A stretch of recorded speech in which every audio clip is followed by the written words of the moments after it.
Pour permettre à ses membres de disposer des notions élémentaires sur les marchés carbone, les conseils pour la défense environnementale par la légalité et la traçabilité a procédé mardi 15 et mercredi 16 avril 2025 au renforcement des capacités de ces derniers.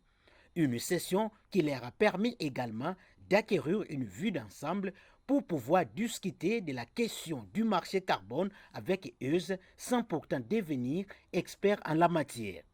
Animé par Floribert Niamoga, expert en ingénierie environnementale, cette session était axée sur 3 modules, notamment de Rio à l'accord de Paris, aperçu historique de la lutte mondiale contre les changements climatiques, genèse et fonctionnement des marchés de carbone, acteurs, procédures et sauvegarde et crédit carbone, cycle de vie, création, certification, mise en vente, retrait. Les principes de précaution et du pollueur-payeur, la création des groupes d'experts intergouvernementaux sur l'évolution du climat, la déclaration de Rio, les principes de responsabilité commune mais différenciés, les mécanismes de flexibilité, les notions d'équité, de viabilité et de durabilité et tant d'autres ont été évoqués au cours de ces renforcements de capacités. Maître Olivier Nzouzi est avocat au sein du CODELT et pense que de telles séances devraient se multiplier en faveur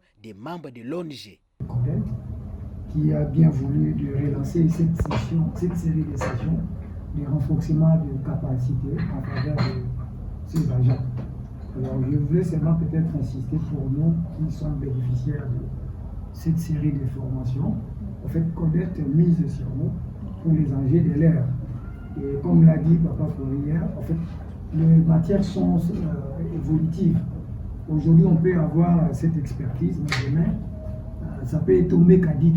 Donc, je donne l'exemple du clause sociale. On a été des pionniers avec le projet de la Banque mondiale en 2012, mais au point qu'il CODELT n'est plus dans cette expertise-là.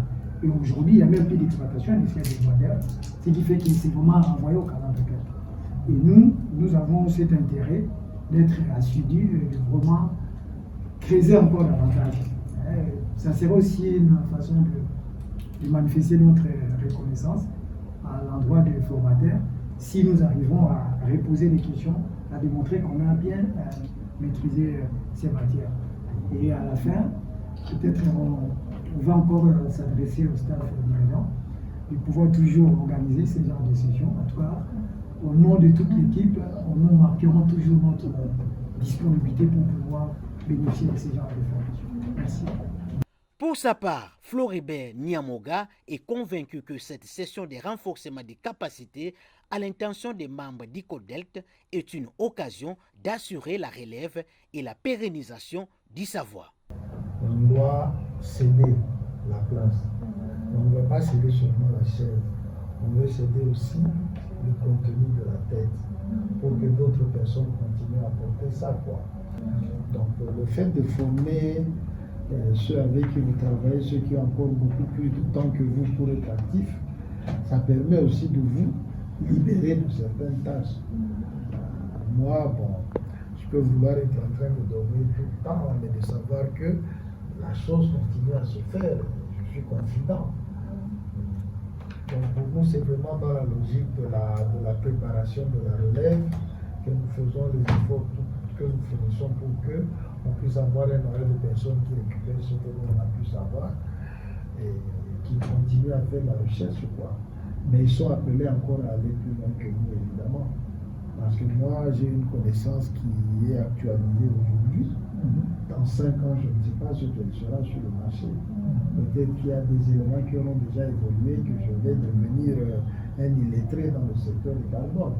Mais vous, si vous continuez à vous mettre à jour, vous serez toujours là sur la scène. En somme, cette session a été l'occasion pour les membres d'ICODELT de comprendre les bases des marchés des carbone et leur rôle dans la lutte contre les changements climatiques, d'identifier les acteurs et les mécanismes clés impliqués dans ces marchés, analyser les bénéfices, les limites et les critiques des marchés des carbone et d'explorer les initiatives mondiales et locales reçues. Cela a également permis de comprendre les étapes à la base de la création d'un actif carbone, d'identifier les participants à un projet carbone et leur rôle et responsabilité, d'appréhender la complexité du processus de certification, de comprendre les mécanismes de mise sur le marché des crédits certifiés ainsi que le retrait des registres et le fondement des mécanismes de partage des bénéfices.